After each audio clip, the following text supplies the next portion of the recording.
Welcome to the 3C Live Experience, a dynamic, multiracial, fast-growing church with thousands of believers filled with passion for God and for people. Let's join 3C in this live experience. Praise the Lord. Are you ready for the word?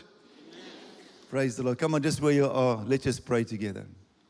Father, we thank you that you are the builder of your house. And unless you build, we labor in vain. And therefore, Lord, we pray that you will come and take your place in our lives.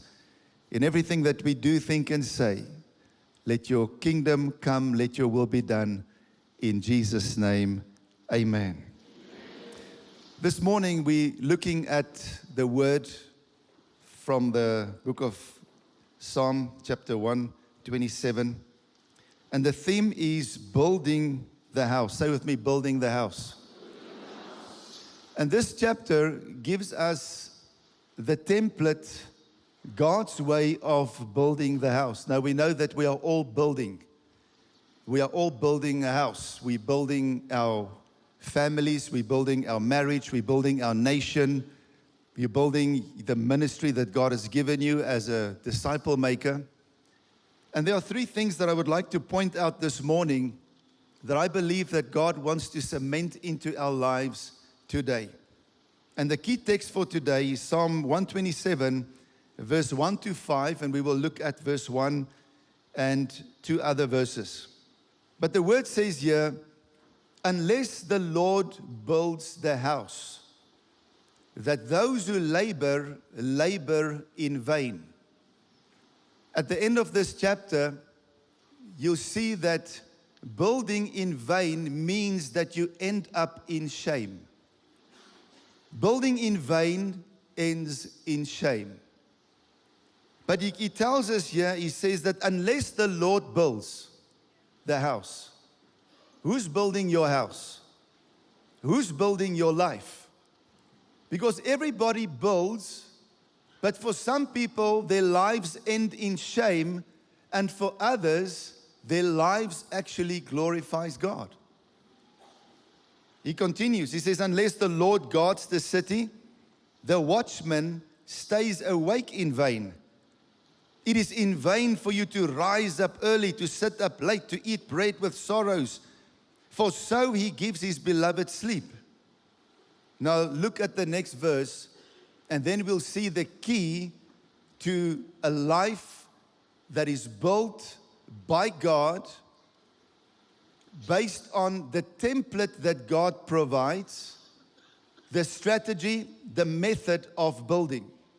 He says the following, behold, children are a heritage from the Lord. The fruit of the womb is a reward. Now look at the next line. Like arrows in the hand of a warrior, so are the children, the sons and the daughters of one's youth. Like arrows in the hand of a warrior, so are the children, the boys and the girls, the sons and the daughters of the one of his youth. Happy is the man who has his quiver full of them. Why? They shall not be ashamed, but shall speak with the enemies in the gate. They shall not be ashamed to face their enemies. They shall not be ashamed in looking the enemy into the eye. They will not be ashamed. They will not be timid. They will not be fearful. There will be no shame close to their lives. We see three things here. First of all, that the end result of those who have accepted the template of God, the end result is not shame, but courage, fearlessness, boldness, victory. That's if God builds the house. That's the end result. And then he says that children are a blessing of the Lord. We know that Paul called Timothy his son. Children are a blessing of God. Disciples are a blessing of God. And like the arrow in the hand of the soldier, in the hand of the warrior, so are children in the quiver of a parent who builds his house on God's template. So is the disciples of the leader who builds their life on God's template. Amen? You see, unless God builds, that means that God is the master builder. The Bible tells us in Hebrews chapter 3 verse 4 that every house is built by someone. Who's building your house? On what foundation are you building your life? Because you can build for decades. You can build your entire life and in the end up in shame. There's a way that seems right to man, but the end thereof leads to destruction. You see, God is the master builder. God is the architect. God is the one who drew up the plans. God is the one in His wisdom who defined the template. We see in the book of Exodus chapter 25 how God gave Moses the template for the tabernacle, the drawings, the detail. And He said to him, make sure that you build everything according to my specification. Make sure that you don't miss anything. You need to be accurate because I want a place. I want to dwell with my people. You see, it's a similar template to what God gave to Jesus. John chapter 17, the Bible tells us, Jesus says, in the same way, Father, that you've sent me, have I now sent my disciples. The same template that you've given me, I have now given that same template to my descendants. Why? Jesus said to His disciples, go into all the world, make disciples, have arrows in your quiver, make disciples of all nations, baptize them in the name of the Father, Son, and the Holy Spirit. Teach them to obey diligently, to accurately keep to my template. And then I will be with you. The same plan, the same desire, the same end result that you see in Psalm chapter 127, 1-5, where they will not end in shame, is the same result that you see in Exodus chapter 25. I want to be with my people. It's the same what we see in another verse that I'll give you now. But they had to observe, they had to stick to the template of God. Do you have a different opinion? Do you think that you're going to reach a place where there's no shame if you follow any other strategy? Did God make a mistake and give us a strategy that is not relevant in the day that we live in? Or should we come back to the point where we come back to the basics of what God said, how we need to do it? He says, and I will be with you even to the end of the age. You see, God as the master builder, He's also the contractor. He's the one who lays the foundation. He's the one who does the work. The word says, 1 Corinthians chapter 3 verse 11, no other foundation can be laid. No other point of departure can we have but Christ and Him crucified. 1 Corinthians 3 verse 9 says, we are God's fellow workers. We are working with God. But we can only say that we are working with God. It's wonderful to sing this song, that is my foundation. Christ is my firm foundation. We can sing it, we can even shed a tear. But the question is He your foundation? Or do you have a different foundation? Because the foundation said, go ye therefore, make disciples of all nations. Baptize them, teach them, and then I will be with you. You will not end in shame. Your life will glorify God. You will go from strength to strength. You see, there is a template. God's template is complete. It is perfect. It is eternally relevant. It is irreplaceable and cannot be redefined. The template of God. This template will manifest in every area of your life. With your children. What a joy to sing this song, that I have a firm foundation in Christ. I am not fearful about the future of my children. I am not. Because as they become the arrows in my quiver, and they see how I do my life, and they see how I seek God's face, and they see my commitment to the house of God, diligent, I know that if they follow in my footsteps, they will not be ashamed. Their lives will glorify God. Amen. Look at this verse. We know this verse so deeply in our hearts. Ecclesiastes 3 verse 14. I know that whatever God does, His plans, His template, His promises, it shall be forever. It is eternal. There's no expiry date and will never become outdated. Nothing can be added to it.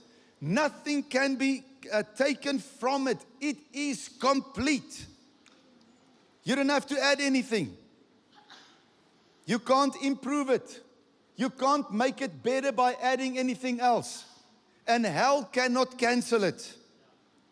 The word says God will do it, and man will glorify Him. Amen. In another passage, 1 Chronicles chapter 5, we see how the same principle plays itself out. And there are a few things that we need to learn from this. In this passage, we see how the sons of, say with me, the sons of, in other words, the arrows of, the sons of Reuben, the sons of Gad, and the sons of Manasseh. We see how they together had an army of 44,760 valiant men. That's a huge army. But it was not Reuben, Gad, and Manasseh. It was the result of their arrows.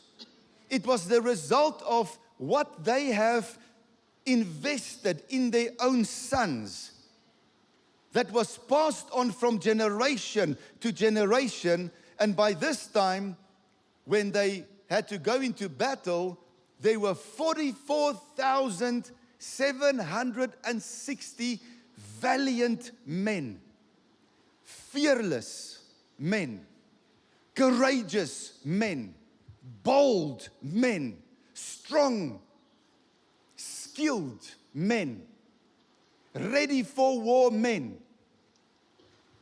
But I love what the word says. That these 44,760 men, valiant men, that they were able to bear three things. They were skilled. They were trained.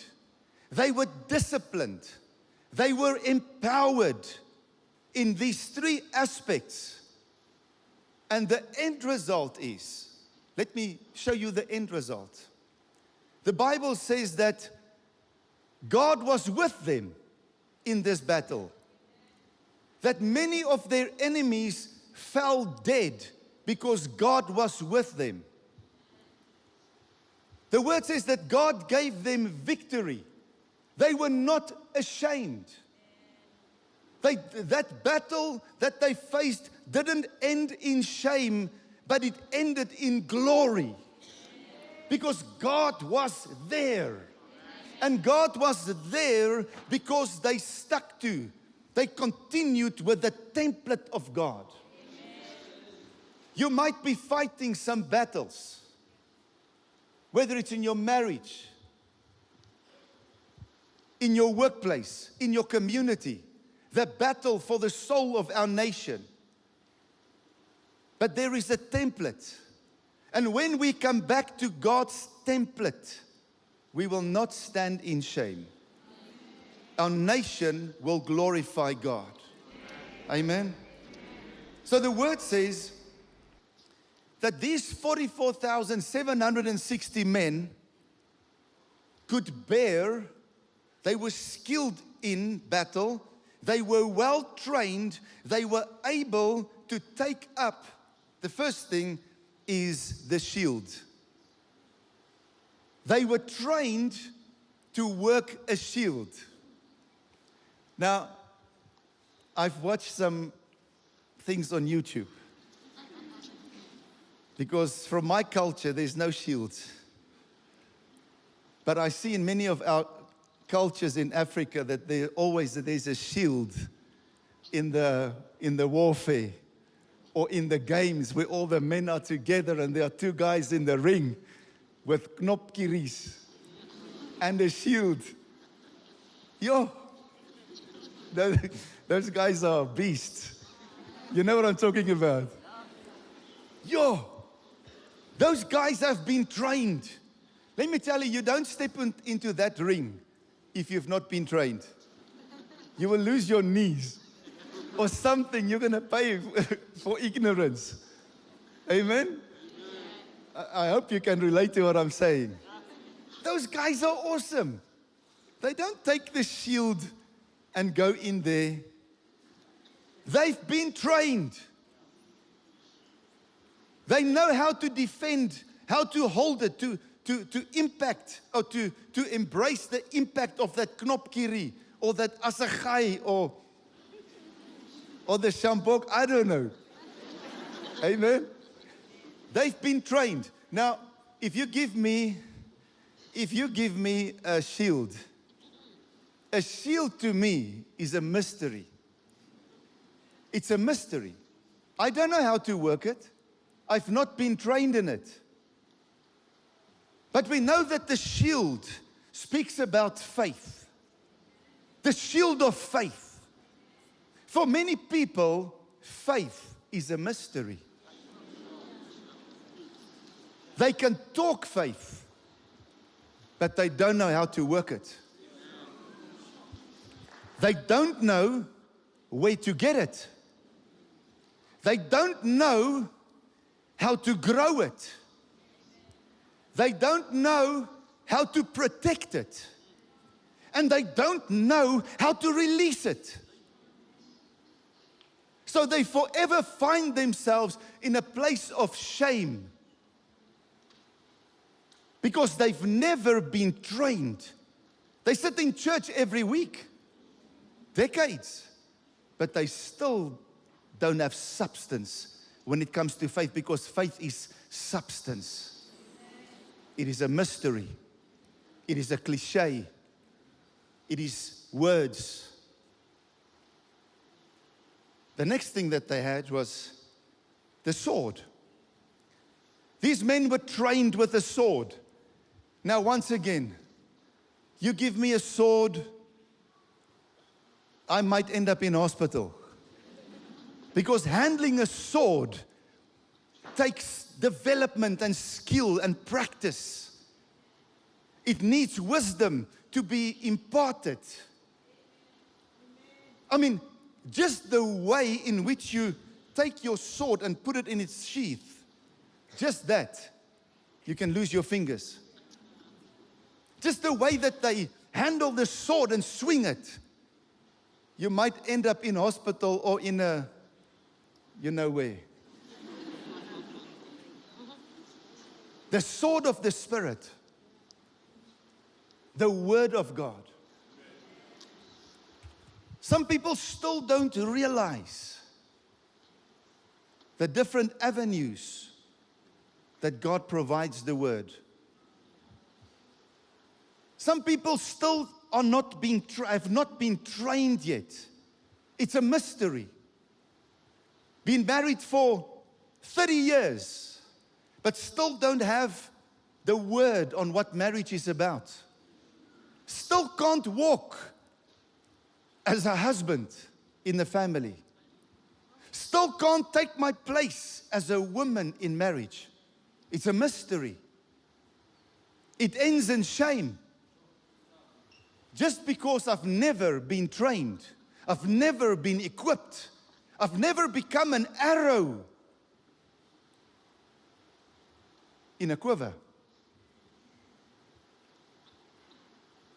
The sword of the Spirit. For many people, church is a mystery.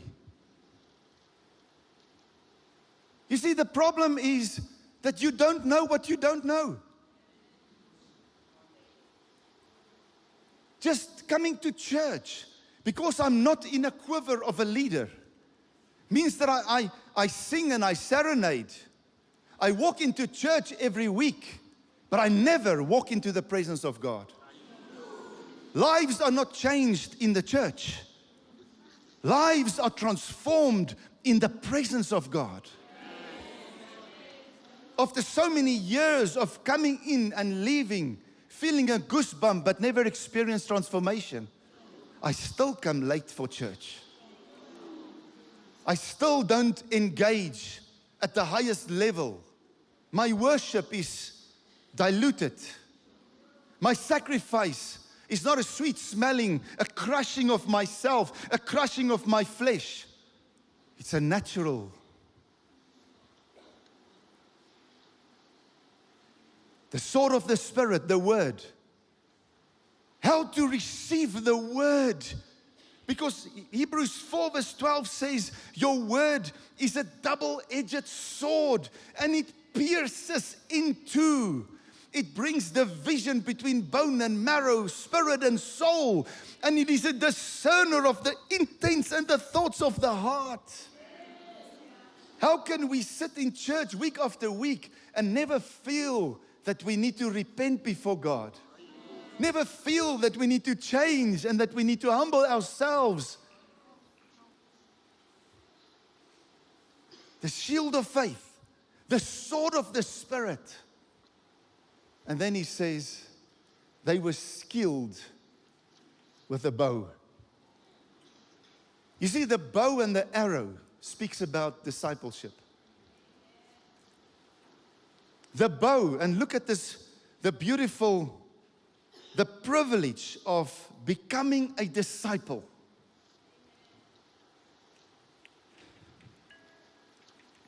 Say with me, discipleship. Building the house. They could shoot with a bow. Like arrows in the hand of a warrior, so are the children of one's youth. Happy is the man whose quiver is full of them. They shall not be ashamed. They shall not be intimidated. They shall be courageous. They shall be brave as a result of discipleship.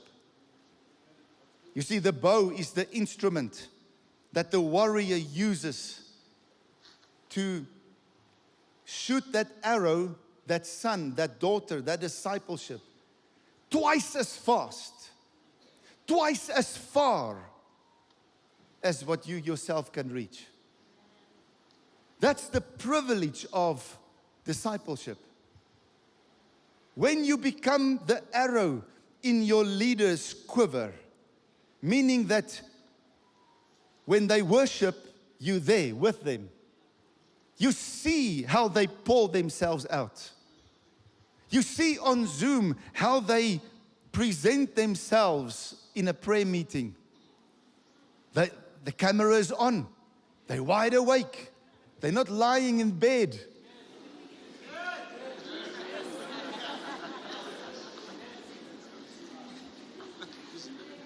Amen?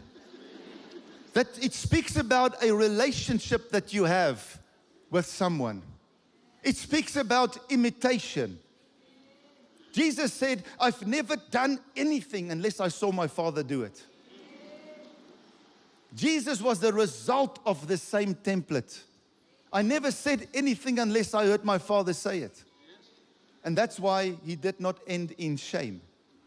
He ended up in glory. Amen. The blessing of being prepared for the battle. There are some battles that you are facing that you will never get victory until you step into God's plan for becoming a disciple. In your schoolwork, you need to sit with a disciple maker who has conquered it, who knows how to do schoolwork. In university, you need to know and learn how to be a disciple on campus. Not goody two-shoes, but someone who ends in glory, not in shame. In marriage, when I look at our lives as a family, when we became disciples, our lives were in a mess. Marriage in a mess. And I can't tell you, I can tell you, I can actually tell you, that our leaders, in whose quivers we got into, in our pursuit of becoming an arrow in a quiver, there wasn't one day when we were sat down and say, now listen, marriage is 1, 2, 3, 4, 5. But it continually rubbed off. Iron sharpens iron. When you find yourself in a quiver, iron will sharpen iron. There's accountability, there's responsibility. There's a fruitfulness that comes into your life when you step into that quiver. Marriage. Your marriage can end up in glory. If God is the builder of your marriage, if you do marriage the way that He says, that you become an arrow, that you step into a relationship with a leader who can show you, who can help you, who can rebuke you and correct you. Hallelujah. You see, God wants us to find substance. Every child, every believer is an arrow. Every person is an arrow. The question is just, who's propelling you? Are you being propelled towards shame? Or are you a disciple and God is shooting you into your future of glory? Future of victory? Future of conquest? One reachable arrow in your quiver is much more powerful than 1,000 arrows lying on the ground. One arrow in a quiver is more powerful than 1,000 arrows on the ground. One disciple, the hope of one disciple in a nation is more powerful than 1,000 church members.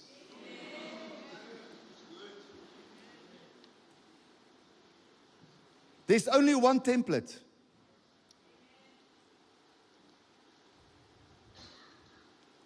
The more arrows in your quiver, the more battles can be conquered. An archer without arrows has no reach. An archer, a person, any person without arrows in his quiver can see the target, knows what God wants us to accomplish, for all men to be saved, for all nations to be disciples, knows the target, can see the target, but cannot reach it. Unquivered arrows. Arrows that are not in a quiver are exposed, unprotected. They don't last long. They end in shame. They are easily stepped on, broken, forgotten, and even left behind. Are you in a quiver? Are you in a cell group? Arrows that are not in quivers are bent. The potential is wasted. Amen? So, The call is simple. The call is very simple. The template is clear. Be a disciple. You can be a cell member without being an arrow, without being in the quiver. You can associate with. Doesn't mean that you learn. It doesn't mean that you follow with an intent to become. You are an arrow. Don't remain loose, lying on the ground. Get into a quiver, get into a cell group, allow yourself to be discipled. Be intentionally taught, corrected, shaped, prepared, so that you can become like Christ and become someone with arrows in its quiver. The template has already been given. It's just our responsibility to find ourselves within that quiver. Go therefore, make disciples of all nations. Baptize them. Name of the Father, Son, Holy Spirit. Teach them to obey my commands. Building the house. Are you blessed this morning? Amen. Amen. Come on, let's stand to our feet.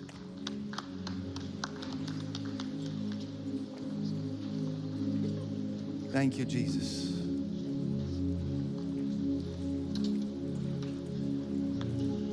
Lord, thank you that we can bring our lives before you this morning. Where we have missed it, where we have not yet taken your template as the standard, as the foundation for our lives. Lord, please forgive us. Where we've been unquivered arrows. Lord, today we bring our lives before you. We repent of this. In Jesus' name. Come and say this with me. I repent of being a loose-lying, pointless, visionless, faithless arrow. I declare that I'm part of a new breed, a generation of arrows that will not be wasted, that will not be bent or broken. I will position myself in a quiver to be discipled in a relationship where I'm accountable and intentional. I will contribute to bringing other arrows into the quiver, into relationships, accountability, discipleship. I will be trained to carry the shield of faith, the sword of the Spirit. I will become skillful with the arrow and the bow. What was once a mystery will become my substance. What I struggled with, I will understand. I will become wise and relevant. I will not only be discipled, I will become a disciple maker, raising, preparing others for their assignment.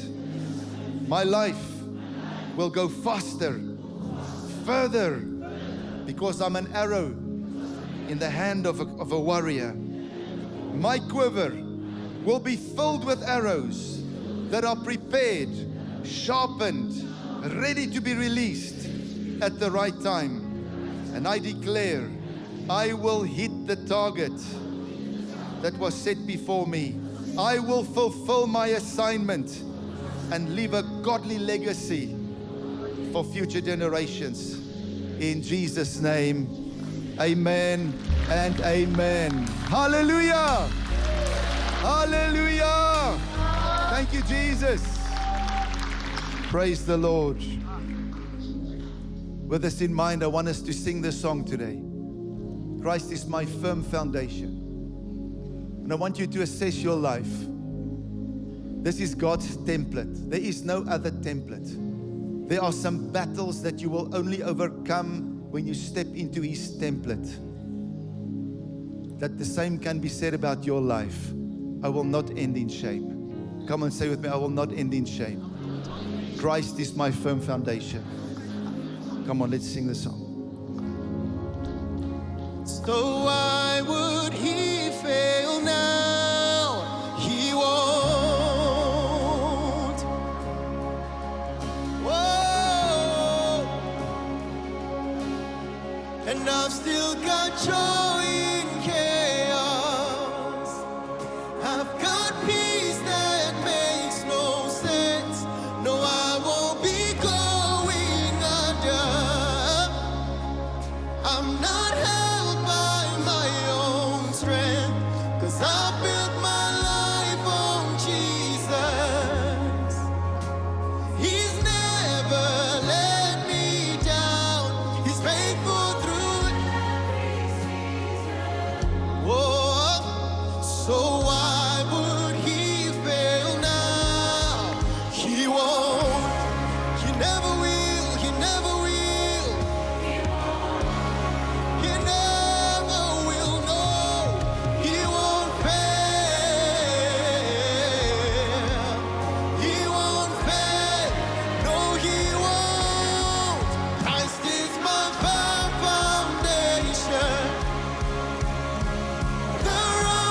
never will fail. We've never seen the righteous forsaken.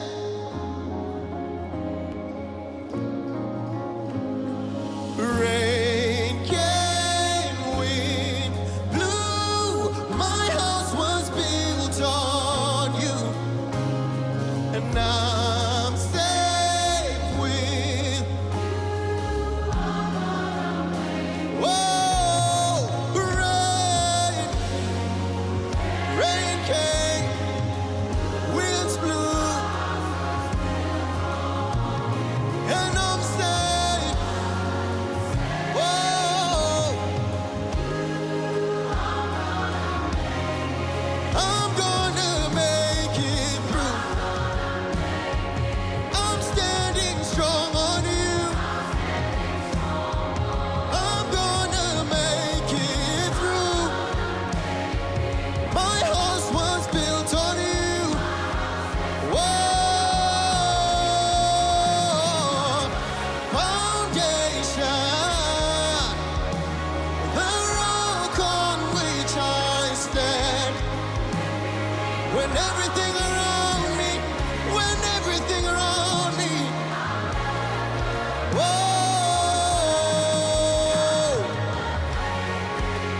He's never let me down. He's never, whoa.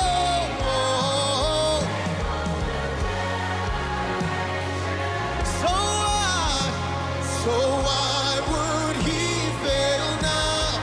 No, He won't. Hallelujah. Hallelujah. Thank you, Jesus. Thank you, Jesus. Hallelujah. Surely you are our firm foundation. We will not be shaken. We will not end in shame. You are our template. You are our model. Today we convert to your standard. Today we change. In Jesus' name. Praise the Lord. Come on, every head bowed, every eye closed. Maybe you're standing in this place today and you're not right with God. The word says that you can only enter into this life of victory, into the kingdom of God, when you become a child of God. You don't become a child of God by being a good person, by being a churchgoer. You become a child of God when you become born of God. You see, for you to be born of God, Jesus said, to those who have received me, not just those who know about me, but those who have accepted me as the way, the truth, and the life. He says, to them the Father gave the right to be called children of God. Doesn't matter if you grew up in a Christian family, in a Christian home. As for you as an individual, there must be a day and a time, a moment in your life where you make a decision. You're going to put your trust. You're going to trust in the Lord. And therefore, if you're standing here today and you have not yet made the decision, you're not here by accident. God purposed you to be here today. While every head is bowed, every eye closed, if you're standing here today and you're not right with God, you want to become a child of God, you want to put your trust in God, today I want you at the count of 3 to quickly slip up your hand that I can see where you are. I want to include you in this prayer. 1, 2, 3. Quickly slip up your hand. Slip up your hand. Thank you, thank you, thank you, thank you. I see this hand. God bless you. Quickly slip up your hand. Quickly raise your hand. Thank you. God bless you. You can put your hand down. Thank you. See at the back. God bless you. Thank you. God bless you. See those hands. Maybe you're standing here today. Maybe you're online with us today. You say, Marius, but there was a time in my life where I have received Jesus. I'm just not where I'm supposed to be. I need to come back to God. I need to get back into the quiver. Come on, if you're that person, I want to include you in this prayer. Quickly slip up your hand. 1, 2, 3. Quickly raise your hand. God bless you, God bless you, God bless you. See those hands. God bless you. Thank you, thank you, thank you. See this hand. Thank you. Many hands are going up everywhere. God bless you. God bless you. Thank you. You can put your hands down. The word says, as long as there is a today, He says, don't harden your heart. Don't harden your heart. Don't assume that you will have another opportunity later.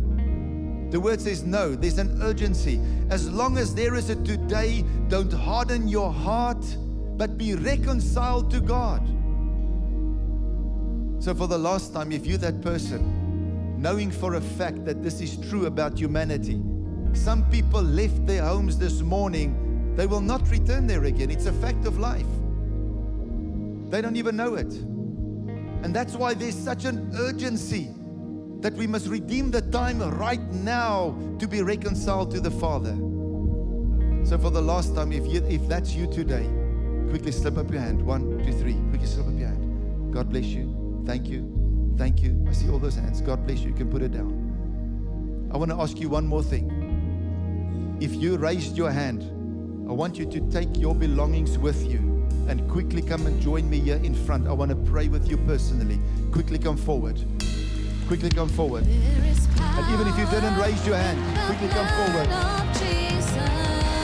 Come forward. Come forward. God bless you.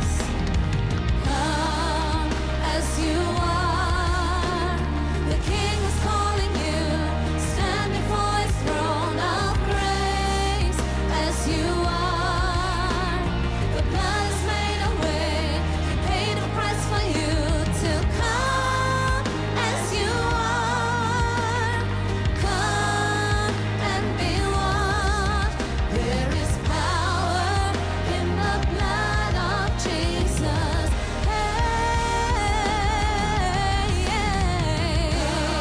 Come as you are. The King is calling you. Stand before His throne of grace as you are. The blood has made a way. He paid a price for you to come. Come as you are. Oh, come and be washed. There is power in the blood of Jesus.